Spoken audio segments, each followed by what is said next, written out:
Hey, Ralph, how are you? Good, good, good. How you doing, Michael? Okay. Good. I like that background.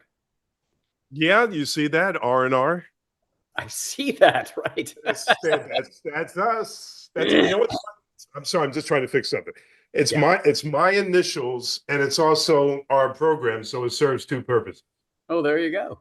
So I use it Oh, for so my high tech. I love it. thing too, so it works out.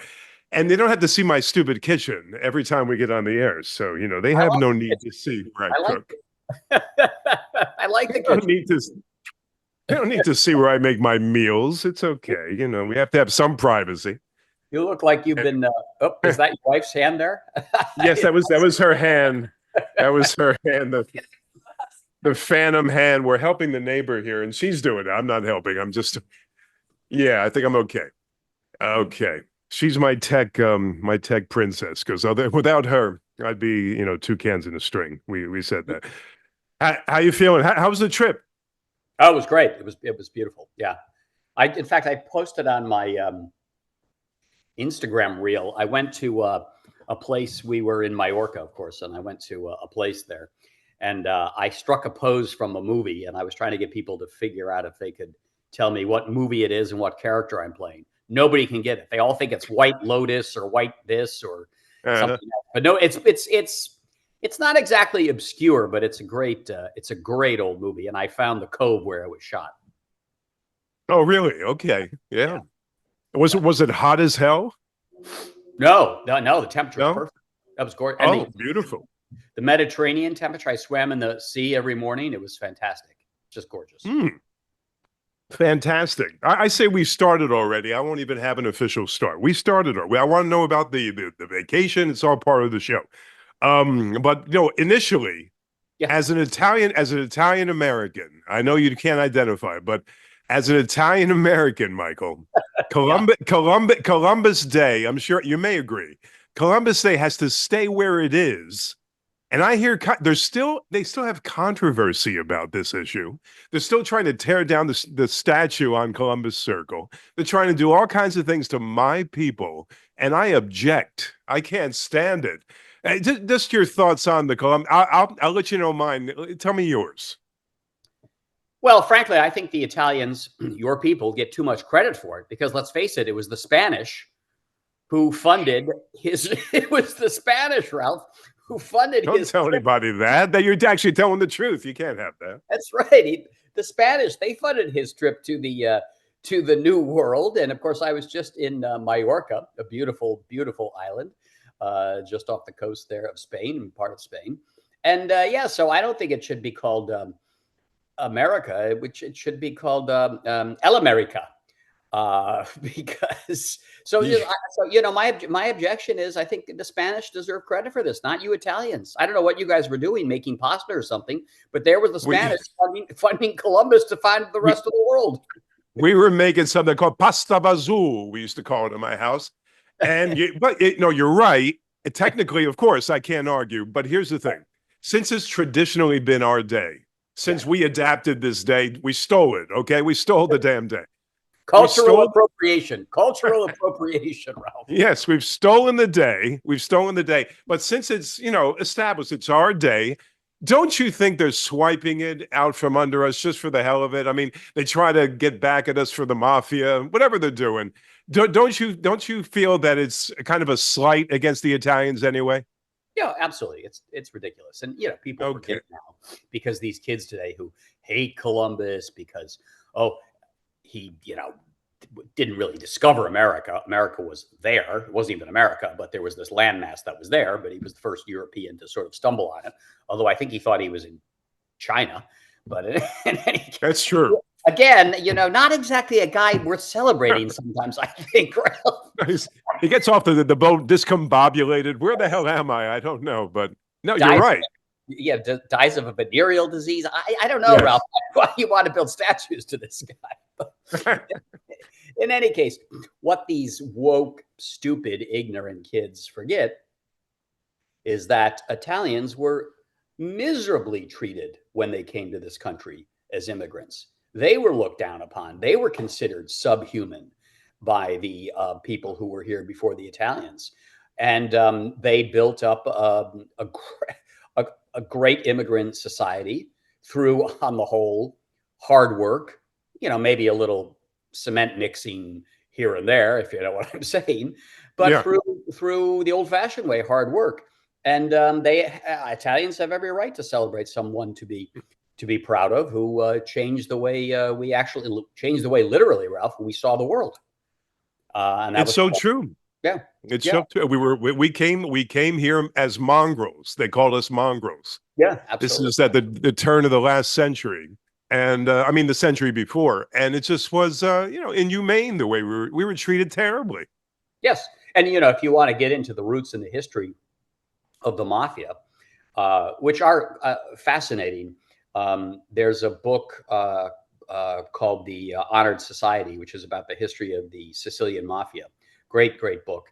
Um, the thing is that the governments of Italy were so corrupt, so unbelievably corrupt, that the local powerful dons, I guess you would call them, had a kind of shadow government that actually functioned better than the corrupt governments of Italy. So when those immigrants came to America, first of all, the government of the United States was not treating the mongrels very well at all. Mm. You weren't looked after, the Italian Americans coming here. So they just adopted what they knew from the old country, which was their own form of government, a shadow government, which was the mafia.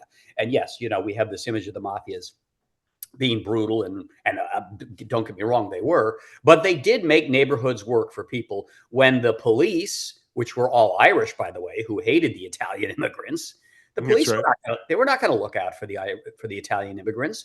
It was the guy on the block who was the strongest guy on the block who put together the organization, and you had to pay your form of taxes, which was your bribes or your tribute to the guy who was going to look after you if you had a dispute with somebody.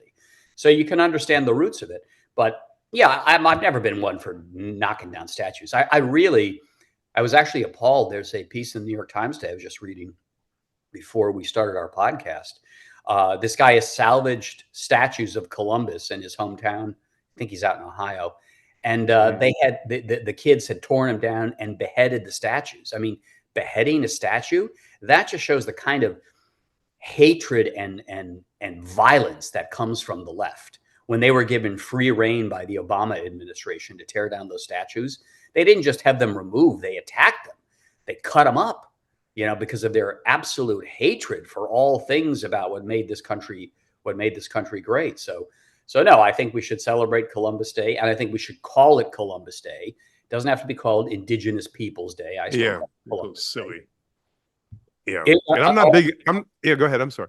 no, no, go ahead. Go ahead. I'm not big on parades. I wouldn't be called dead at a parade. Really, it's not my thing.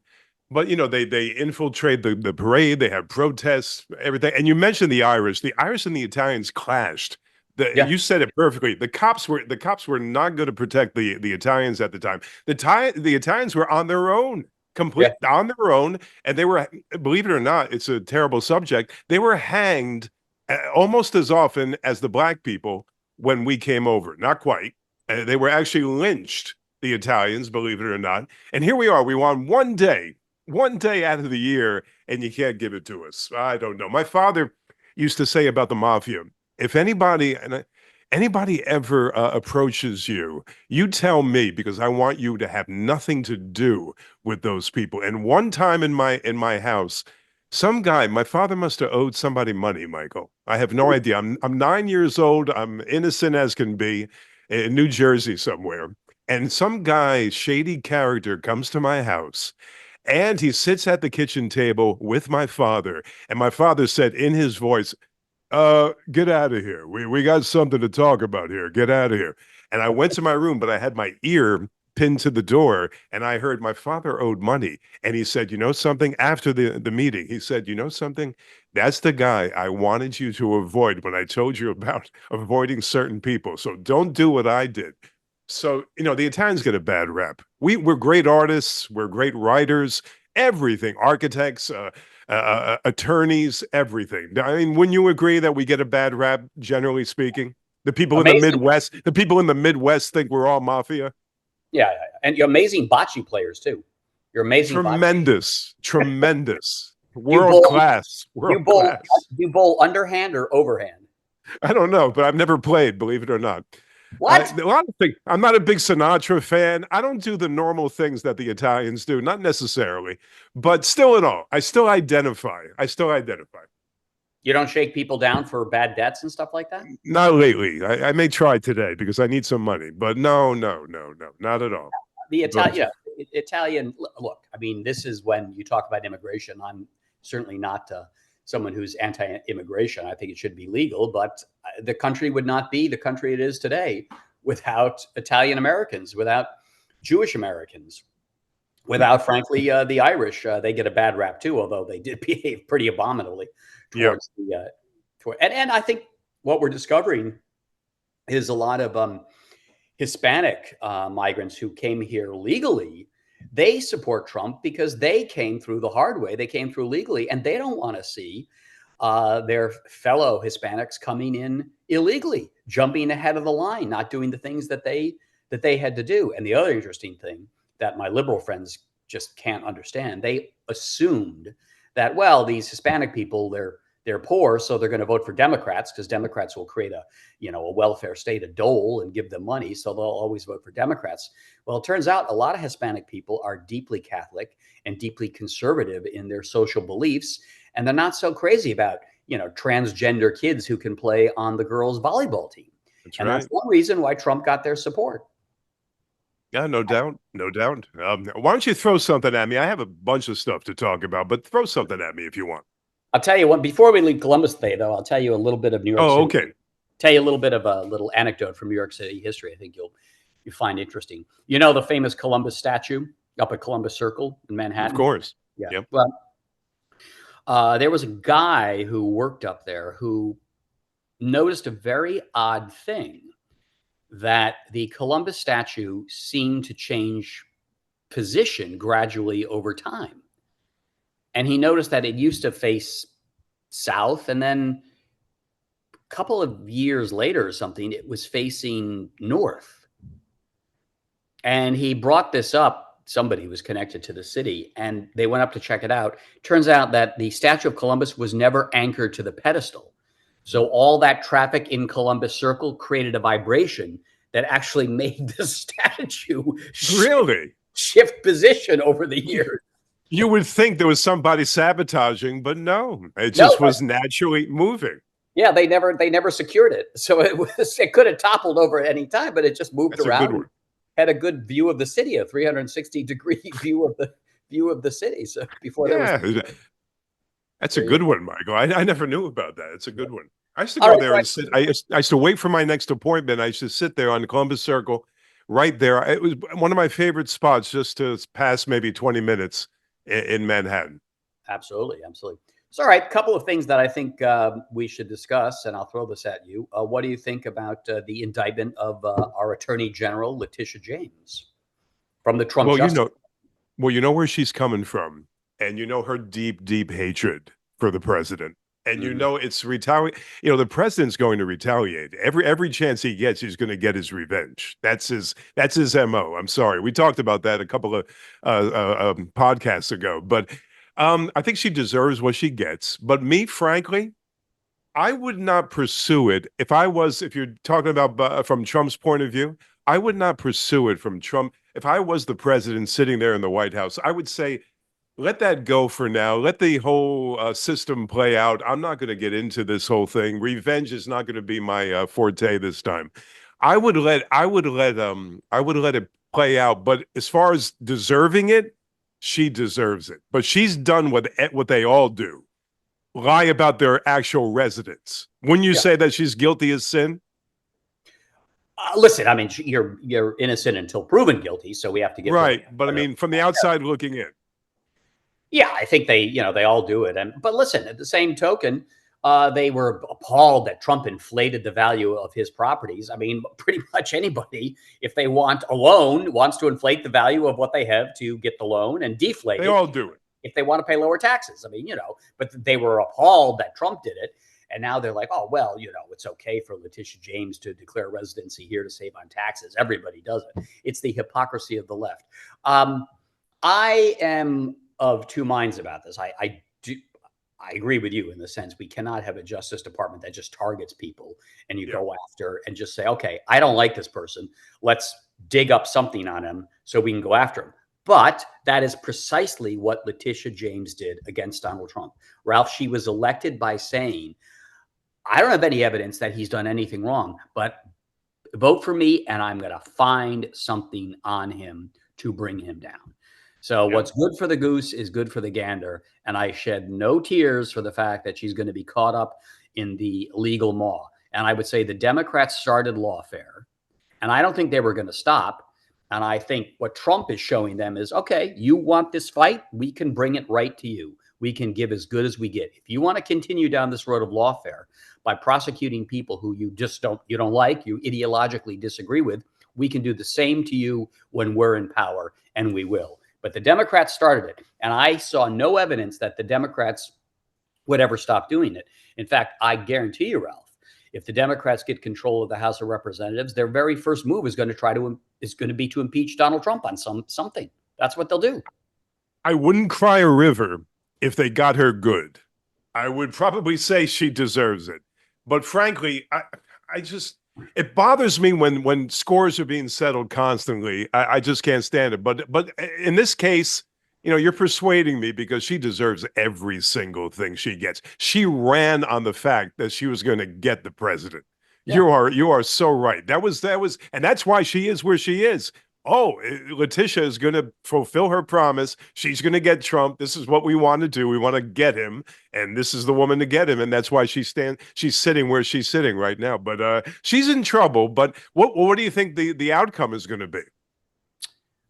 It's going to wend its way through the courts, and everyone's saying, "Oh, it's terrible. It's going to cost her a lot of money." Believe me, there are rich Democrats who will open their checkbooks to I think bankroll so. Letitia James. She's not going to be out anything. This is going to make her a martyr to her people. Probably will get her elected governor of New York someday, so she'll be just fine. In a strange way, Trump is making her even more popular and stronger than she was before by attacking her. But listen, the Democrats did that to Trump, and he was elected president. So That's that's how true. it goes. My only feeling, and you should appreciate this as an Italian American, Yeah, Ralph. go ahead. You can take the high road all you want to, but if your opponents consistently take the low road, at some point you got to settle the score. Yes, you're right. You're right. That's for sure. That's for sure. How about this? Cuomo closing ground on Mamdani. The Not, latest poll. yeah. What's that? Go ahead. Go ahead. Mamdani is just gained 1% since the last poll, while Cuomo gained 11 points. That's what I have here. What do you think? Is there since we're into New York right now? Is there a chance? Is there a chance we don't have this guy, on top for the next years to come? I don't think that he can close the gaps fast enough before the election, which is coming right up. And I think that there is real, at least I get the sense here in the city, there's real energy behind Mondami's candidacy that is lacking, definitely lacking with Cuomo. I mean, Cuomo is really a relic now, a fossil of another time. Yeah, there are enough people like me who are certainly concerned about what Mondami, the damage he can inflict on this city. But unfortunately, there are a lot of people in New York who are socialists, who believe, especially young people, who believe in the socialist experiment because they have no sense of history. They have no knowledge of what socialism ultimately leads to, which is not spreading the power and the wealth around, but the consolidation of the wealth and the power from the handful of people who get to be in charge, which is the way it always works in Yeah. socialistic societies. That's human nature doesn't change, and you give people power, they're going to use it for their own ends at some point. And in socialism, there's no check on the power that those who get to decide how we allocate our resources. There's no check on how much power they can accumulate along the way. So, but the kids want the rent freeze. They want the free bus. They want the gimmies. They want the this. They want the handouts. They want all that kind of stuff. And there is definitely, I think, a romance of socialism that the system that we're in now, capitalism is evil and horrible and exploits people.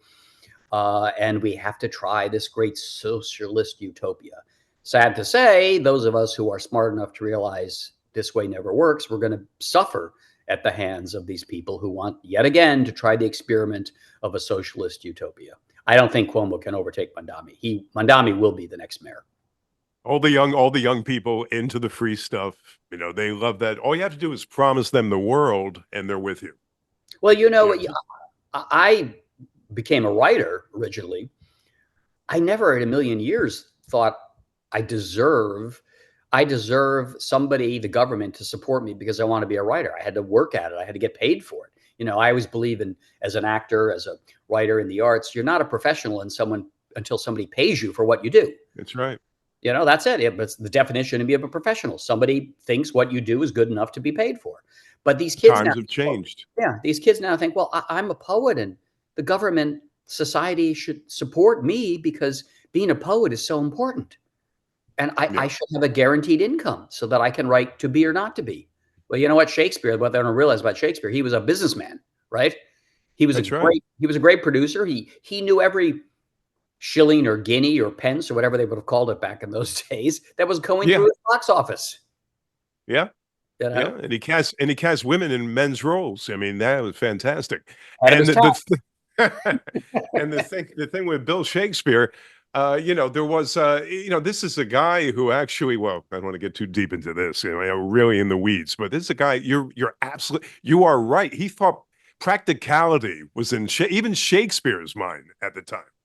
Yeah, he was thinking, how am I going to make this thing work? And that's what these kids, I sound like an old fogey. That's what these kids do not understand. First of all, how many of these promises can he fulfill? When he gets in, I think he's going to win too. When he's in office and the time comes when the free stuff is expected, what can he do to fulfill his promises? Well, I mean, as we know, much of the city's finances is controlled by Albany, by the governor, because when the city almost went bankrupt in the 70s, the state bailed it out. But the restrictions were that from now on, the state calls the financial shots in New York City because we don't trust people who run New York City to right their ship or to keep you on solid financial footing. But one of the things he can do, which I think is worrisome, is he talks a lot about, well, I don't want to hire more police, right? What I want to do is I want to send social workers into domestic disputes and things like that. That to me is a secret way of basically saying, I don't want to give the police any more power. I'm certainly not going to increase their ranks because I don't like the police and I don't believe in policing. And so I'm going to send social workers in. Well, I would say if I'm a social worker, a domestic dispute can very easily become a violent dispute. In fact, it becomes violent. And how is a social worker equipped to fight a husband and wife who want to kill each other, and somebody reaches for a knife in the kitchen? The social worker is going to be able to protect the husband or the wife who's going to be the victim of the knife. The social worker could become the victim of the knife. As Bill Bratton always says, there is definitely a place for the social worker, but it is working in conjunction with the police. So the police and the psychiatrist and the social worker go to these places together to ensure the safety of everybody there to tamp down the dispute. Michael, ask any cop, what's the most dangerous situation, or one of the most dangerous? They'll tell you a domestic dispute. They'll tell you that's when you don't know what's going to happen next. Or anybody could come out with a knife. You know what happens at these things. They're going to send some timid social worker with some kind of an explanation as to why this guy's doing what he's doing. I'm exaggerating, but that's kind of what he's actually saying is going to work, which is absurd. Absurd. What do you think? Do you think he's the classic Jew hater? Do you think he's the classic cop hater? Do you think he's as bad as he's made to be? Or it's just kind of overdone because they don't want him to win? Just before I get to that, I have some firsthand knowledge of domestic volatility. Just the other day, I was loading the dishwasher in the wrong way, and oh my God, my wife was she almost killed me. I mean, it was touch and go there, Ralph. It was touch and go. Let me tell you something. I broke a dish the other day. Bang! She's sleeping, and I dare to break a dish. What the hell's that? I said, not a gunshot, honey. It was a broken dish. We make mistakes. She got on me like you wouldn't. I said, honey, you make so many mistakes. I don't say a word, and you get on me. You have your nerve. but I know what you're talking about. I don't know if your wife is too happy when I see her walking back and forth. She looks like she's annoyed at you for something sometimes, but it may be me misinterpreting. But That's that's she's her. got. I'm traveling on bad ground here, but No, no, you no, but no. It's true. I took her, we went to Mallorca, and if you ever check out her Instagram feed, she's not really an outdoorsy person. But I said, look, we want to go on this hike. I got to show you this cove where they filmed one of my favorite movies. And she said, well, I don't know about this hiking business. You've taken me on hikes right. before and you've gotten lost. I said, this is an easy one. I'm telling you. I mean, Uh-huh. it's up over the hill, and there's the Mediterranean. That's it. So Uh-huh. we go, and it's all going well. And then we start coming back, and I did lose the path on the way back, Did you really? and we got lost. And Oh man, boy, that was the wrong time to do that. oh boy, I mean, the tension, Ralph, was Uh, mounting literally uh, minute by minute, and I uh, kept pretending to find a path, and I kept leading us. I knew we had to go down. All right, I'm not stupid. But we kept going down and down and down and down. And then we kept coming up against fences. So there was no way to get back to where we were supposed to be. And we got to the point where she had a little slip, and I knew I'm dead. She slipped going down, and she said, oh, I effing hate effing with you. oh, ho, ho, I ho, thought, ho. this is the end. This is the end. It's the end of the match. It's murder in Mallorca. Murder in my. It's a good title. That's right. Oh my goodness. So is she athletic? I mean, is she used to walking and hiking and all that? She likes the gym. She likes Okay, the confines of the gym where it's controlled. I get it. Tabata. Listen, Christopher Columbus, she is not. Okay. She's not, She's not the great explorer. The great explorer. Okay. That I am. I mean, and I love to get lost. I get lost all the time. I think it's fun. I mean, I like to hike. I've been hiking through Europe for years, and I get lost all the time. And you sort of eventually you find your way to a farmhouse, and you stumble on the farmhouse, and you convey to the people, if they don't speak English, you're lost, and you wind up having a fabulous meal and great wine with them because they're so happy to see an American stumbling out of their woods. The greatest thing that happens by accident sometimes. Yeah, no doubt about it. And see, now she likes the gym. You like the outdoors. I prefer the outdoors. I like the gym. I like both. But as long as you're exercising, but hiking is a beautiful, beautiful thing. I gotta tell Cindy we have to get into it a little bit more. Okay, your turn. What else is on your mind? Well, you brought up Mandami. Yeah, I think he's certainly anti-Israel. He's anti-Zionist. I think people who tend to be anti-Zionist do sooner or later drift into anti-Semitism, a kind of genteel anti-Semitism, if you will. I always thought a fig leaf for having your suspicions or a dislike of the Jewish people can be covered up by saying, well, I mean, I certainly am not prejudiced, but I don't like Israel. And the reason people like Mandami don't like Israel is because Israel is incredibly successful. As we've seen, the way they have completely dismantled Hamas, Hezbollah, Iran, and the Houthis. And the left wing, and Mandami is such a typical example of the left, a privileged, pampered kid. It's easy to be a lefty when you've never really had to earn a living in your life, as he's not. He went to the right schools, his parents are successful. So of course he can believe in socialism. He's never had to work or struggle for anything. But he instinctively, as a man of the left, identifies with the oppressed. And in the Middle East, because Israel is so successful and the Palestinians have been abject failures, not of their own doing entirely, I have to say. They've been treated abominably by other Arab countries who've used them as pawns forever, for pawns in the game against Israel. But the left instinctively identifies with the downtrodden, and they see the Palestinians as oppressed by the Israelis. What they don't say is that the Palestinians were oppressed by Hamas too. Now, you have to say the Palestinians, they voted Hamas in power, just as the Germans voted Hitler in power, but they voted someone in power who oppressed them. But you never hear the left talk about that. It's just that Israel is the oppressor. Israel is the oppressor. And if you feel that way about a country, that it is oppressive, committing genocide, it's not a big leap to then begin to hate the people of that country. And we remember during World War II, America, we hated the Nazis, but we also came to hate a lot of Germans too. Yeah. En masse. We saw the Yep. Germans as a force of evil. And I do think that the people who support the Palestinians often think of Jews as a force of evil now. So I would say Mandami is maybe not a blatant anti-Semite, but certainly tinged with anti-Semitism. Or as the great old Billy Wilder, the Hollywood director, his definition of anti-Semitism was hating the Jews a little bit more than is necessary. It's a very nice way to put it. I mean, that is very diplomatic. Yes.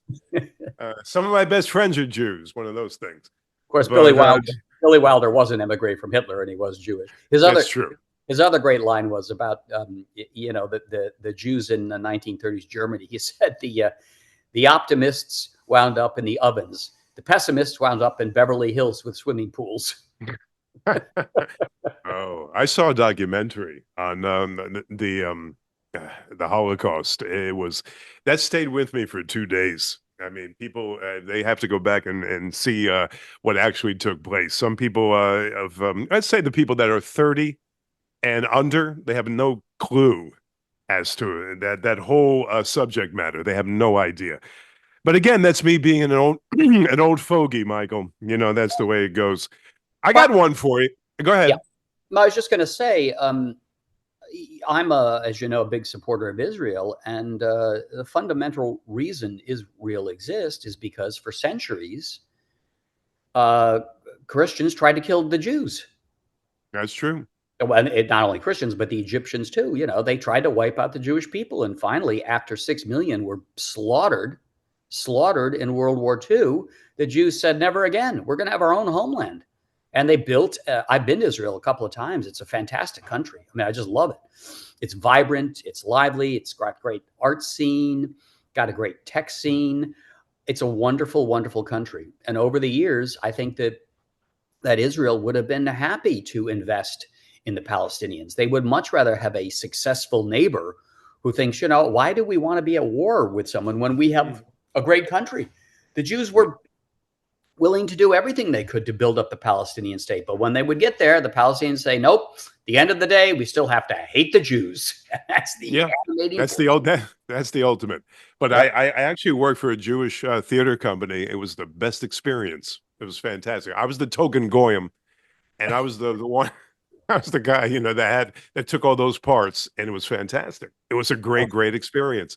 And I wonder if my friend Ofer is out there. Ofer, if you're listening, I'm talking about you. Wonderful director of this theater company that's not in existence anymore, terribly.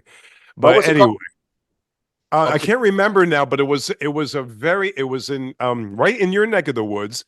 We played at the Grove Street Theater most times, if you know where that is. It's a little venue. Yeah. And the name of the company, I am so sorry. I can't think of it, but it was a beautiful thing. Ofer Ben-Dor actually ran this company, and he's a good friend of mine. But I haven't heard from him in 10 years, but maybe he's out there. I know he's subscribed to our channel here, so I'm sure he is out there. I miss you, Ofer. I miss you. Here's one for you. Here's a very interesting one. AI. How high tech are you, Michael? I still have a rotary phone. Okay, that's all you have to say. Me too. I have one. I have one right here. No. I actually don't, but I want one. I want to buy one. But here's the thing. AI, people are forming relationships with AI to the point of excluding actual human beings. They actually have their little romantic relationship, Michael, mind you, with an AI entity of some kind. And they're actually, shunning the human contact and just forming relationships with AI. Just now, if I threw that at you, what strikes you about that? Well, being somewhat of a misanthrope, I can understand why human relationships can be a little disappointing at times. Right. But no, I can't. I can't form a relationship with something that doesn't exist. But more germane to my life, as a writer, I can't I can't even begin to imagine that I would even use AI to write anything. I mean, to me, the joy of writing is sitting there and trying to put the words together in your head and to get them on paper. And that is the that's how you tone your writing muscles. That's how you learn how to write. I don't understand how you can say to AI, and people are doing it all the time, hey, AI, write me a cover letter, or, write me a get well letter, write me a sympathy card letter. I mean, what do you want to be? Just have a flabby mind and never do anything, but have a computer do it all for you? I'm told from my friends who teach college that they're getting papers they can tell are written by AI and GPT chat or whatever they call those things. So the kids aren't doing any intellectual work, which is why we're in the predicament That's a that we're in today. problem. Yeah. It's an easy fix, Michael. When you have to write a paper, why write it? Why go through all the rigmarole of writing it yourself when AI can do it? They think AI could do it better than they could do it. They don't see anything wrong with it. No, no. They say, hey, look, I want to write a paper on, there's this thing I heard about called the Holocaust. Yes, Hey, what is that? AI, what is the Holocaust? That's yeah, that's what they. Yeah. My solution, if I were a professor to get away from this, what I would do is I would say, okay, these, the term papers that you do, which you send them off, and we used to do them in our dorm rooms, with our computer and our books. Remember Mhm. books, Ralph? You'd have your books Yeah, stacked up, books. Yeah, and you'd little. have to Yeah. go and you just find a fact that you needed and look for it, and then put it together to make your argument in your paper. The way I would get rid of that is I would say, okay, from now on, when we write papers, we're going to write them longhand on old blue books in class, no computers.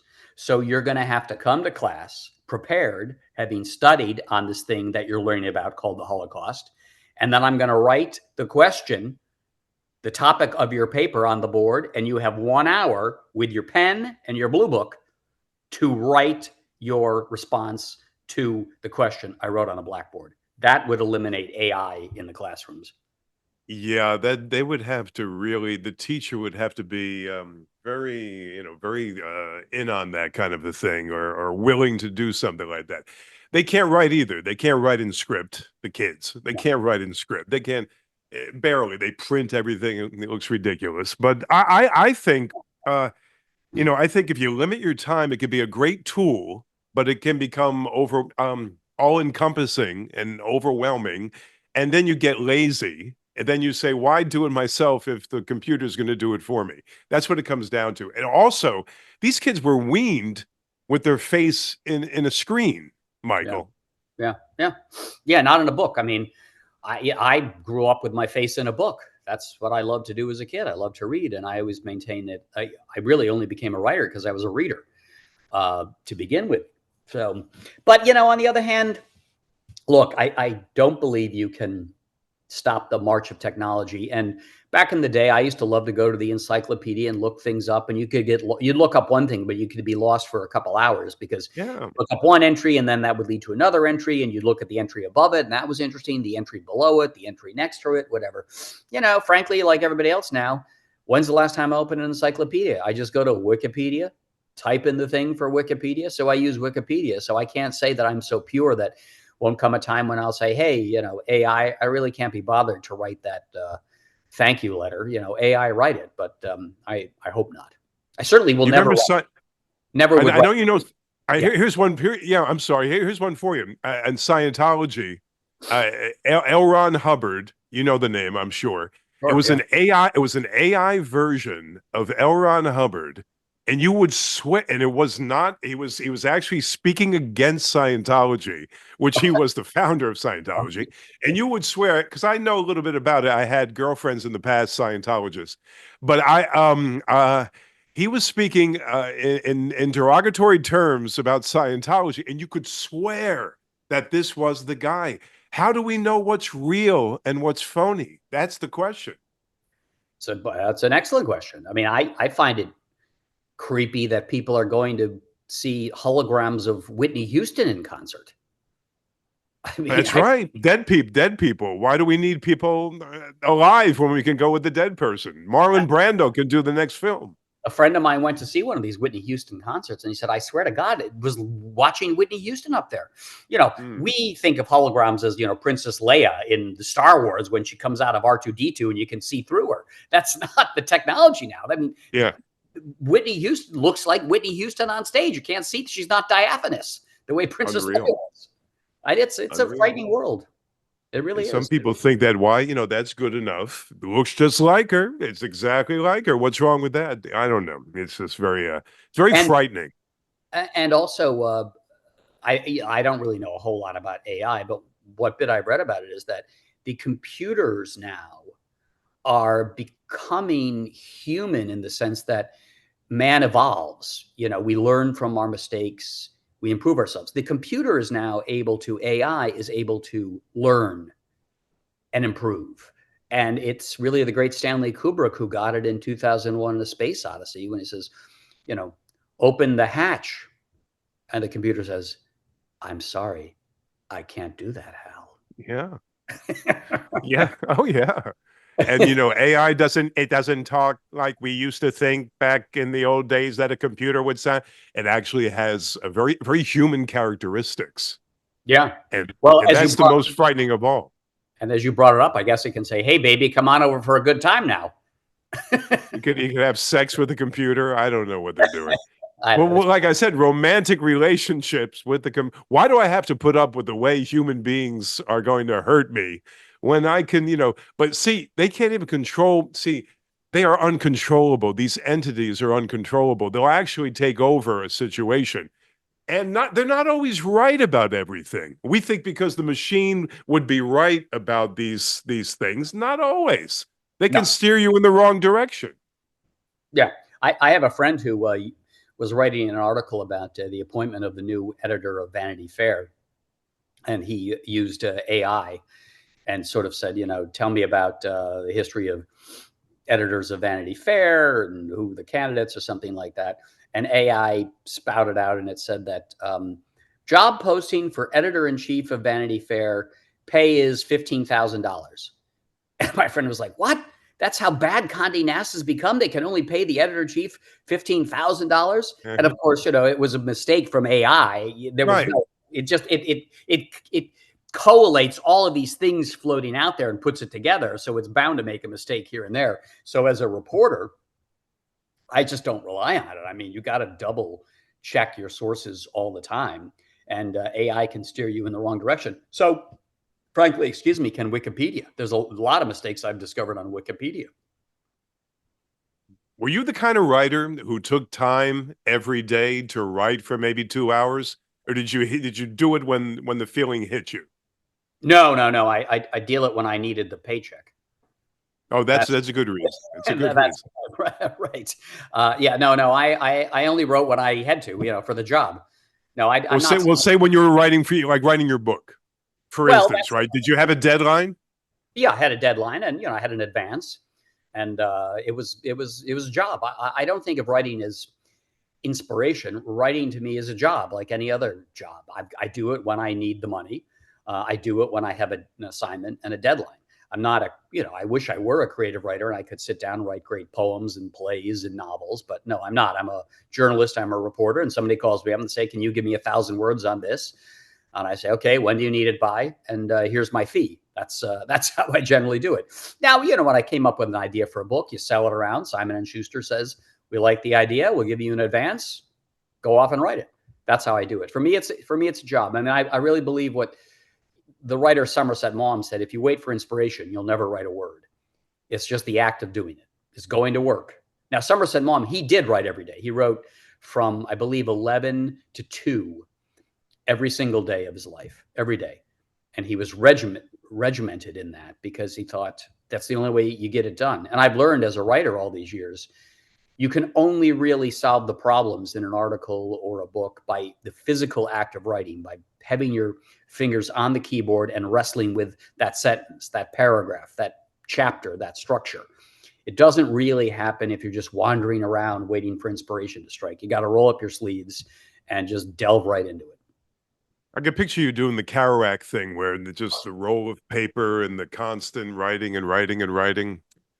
He did a thing where he would stay up all night, all day, all night, maybe 3, 4 nights, and just write on the road and in record time. And one of my favorite writers. But I'm very fascinated by the way the writers different approaches. One guy will do what you do, think about the practicality of the whole thing. The other guy says, I can't write unless I'm inspired. It's two different approaches. It depends on what you're writing too, I guess. Yeah, I mean, I don't know. I don't know. You know more about Kerouac than I probably do, but I would suspect that you can sort of blurb it all out, right? But I don't think anyone writes something that has endured is on the road without going back and revising and going over it. They And made him revise it though. That was the thing. right, He had a very raw version of that thing, and they said you got to revise this thing a little bit. but that's writing. I mean, writing is rewriting. And it would not have been published had he just handed in his manuscript because he had a good editor who said, okay, there's much brilliance in here, but there's a lot of crap. There's a lot of weeds we got to whack out of here. So you have to revise it. And he did it in such a way that it still has the feel of it's just coming out. It's something in his mind, in his soul that has to come out. But I guarantee you, he must have worked with that editor who helped shape it to give it the effect it has on you as the reader. It was about all his contemporaries. Everyone was the names were changed. It was but do you think when he wrote what did I think? The Beat Generation in general. Is that something you were you inspired by the Beat Generation, the Beat poets or anything like that? Well, being a Republican, not really. I, But still in all. Look where you're in the village. oh, yeah, I know. Listen, some of it was nonsense. Like a lot of art forms have their nonsensical parts of it, but I do think that Ginsberg's poem "The Howl" is one of the great works of 20th century American literature. Ginsberg himself was a nut. I met him Yeah. once. He was at the Did you? I was at the Columbia University Library as an undergrad, and he came in to look up something, and we all recognized him, of course. And I said, I said, I've really been moved by your poem, The Howl. And he was friendly and nice and asked me what I was studying at Columbia and then told me a little bit about what Columbia was like at his day. It was, an interaction of 10 minutes. That was it. But no, the Beats definitely wrote great pieces. I have to confess, I've never read On the Road. I'm remiss in not reading that, but what is it about that moves you so? The way it's spontaneous, even though we mentioned revision, even though it's so spontaneous and just he could never write that in a different time. That could never be written today. It could never be written 20 years ago. It had to be written when it was written. It was about, and the fact that he used all these wonderful people or strange people, however you see them, as subjects in this book, changed their names, but you knew who he was talking about if you knew his life. It's just fascinating. And of course, Neil Cassidy, who was, the guy that the book really centered around.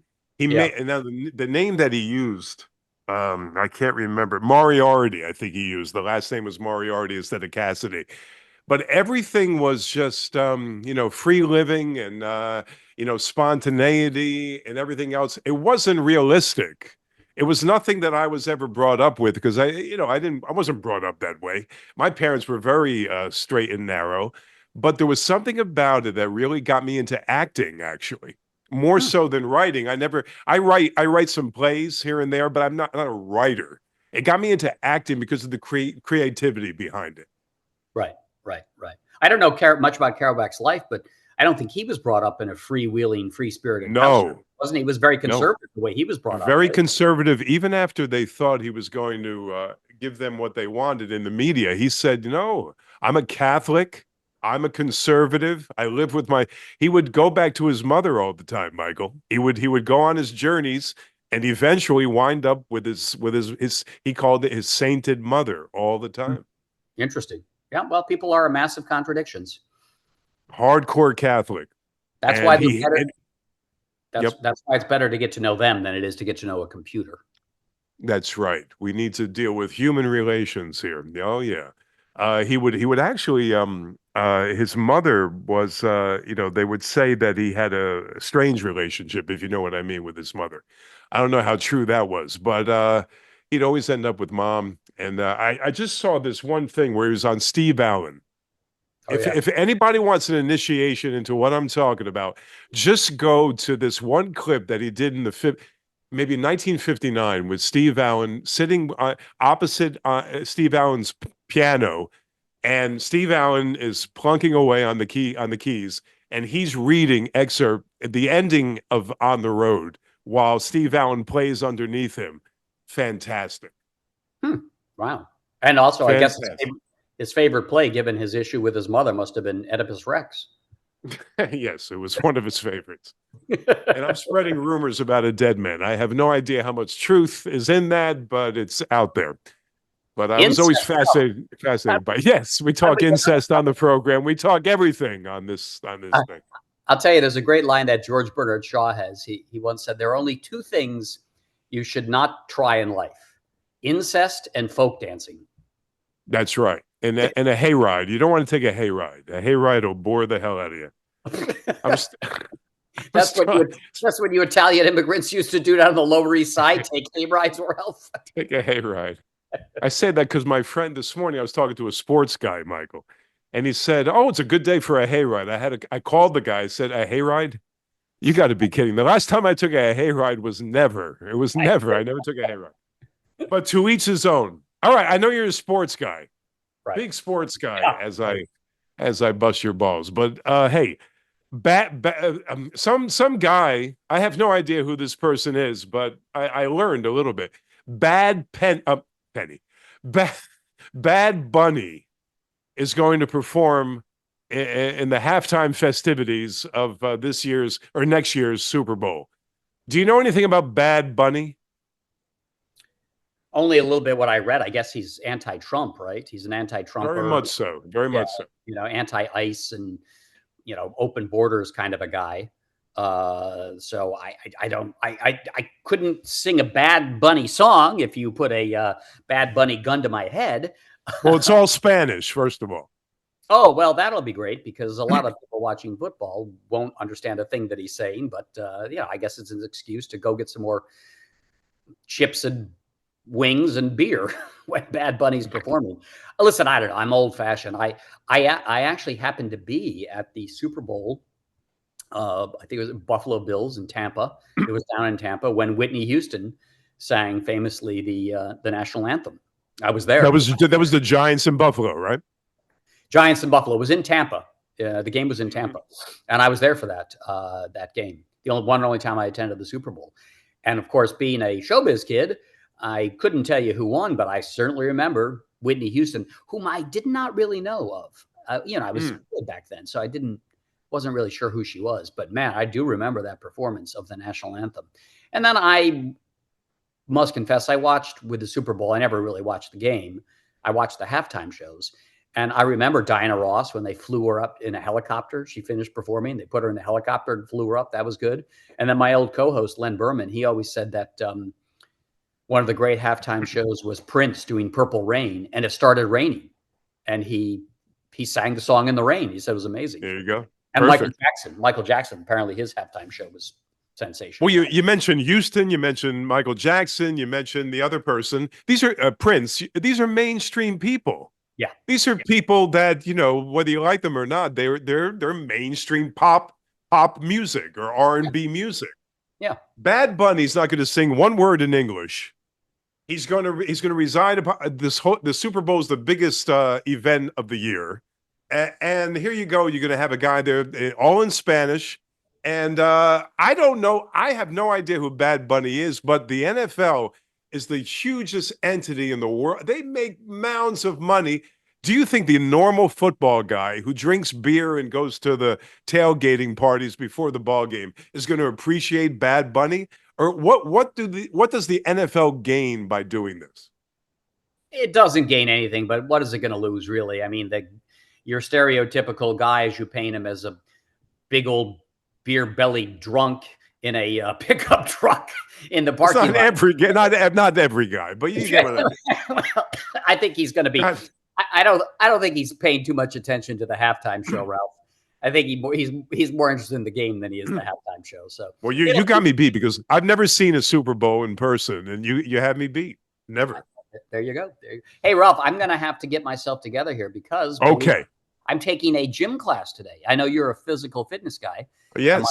My wife and I are going to go work out at our local Equinox, and we're doing well. You know these exercises. I can barely keep up with them, but you're a pretty What fit are you guy. going to do? They call it a 360, where you do 6 different exercises. You throw a medicine ball, you jump on a box, you skip through hoops on the ground, and Yeah, you it's do like a cross train. It's a good cross training routine. yeah, CrossFit or something like that. So Yeah. I'll be dead by the time it's over with. But you know, it's not bad. You do that every day, right? I mean, you I are do. I do. So I'll show you my body real quick. You see Ralph. this? Please, This looks is this looks is Italian. this is. I'm not showing you. I'm showing the world. This is 65 years old with never taking a break. Really, being athletic every day. As long as you stay athletic, you're going to do yourself. You know, you could do anything at this stage and do yourself good. Well, I was going to ask you, do you have to do it as seriously with the intensity that you do it, or is just a walk good for you? I'm not as intense anymore because every time I get too intense, I end up, really the recovery time is too great. I want to exercise and do something every day. If I kill myself on Monday, become Tuesday, it's going to be hard for me to perform again. So I go to a certain point, Michael, and then I pull back a little bit, but I do something every day. And I also do resistance work along with cardiovascular work and flexibility work. That's really what you have to stay with. Excellent. Well, I will keep that in mind, Ralph. And my dying breath at the end of my my workout. Today, Ralph said, "Keep going, keep going." one no, more you, I slam. think I got you. I think I got you about 6, 7, 8 years. So I don't want to hear it. I don't want to hear it. Well, I'm You're a young buck compared to me. hitting 60, Ralph. Hitting 60. That's a Hitting big. 60. That's a big one. That's a big one. But have fun, and I'll see you next week. Yeah, listen, happy Columbus Day. Go steal some land from some indigenous people. All right. Okay. Okay. Take it easy. Thank you.